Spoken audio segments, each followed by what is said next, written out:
Ang pinakamagandang comeback na pwede mong magawa ay yung makabalik ka sa dating ikaw.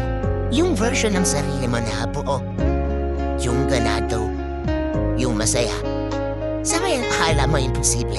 Pero habang tumatagal yung panahon na nahabitaw ka na, balaya sa kanya, unti-unti mo nang napupulot yung piraso ng puso mo na binasag ng ibang tao.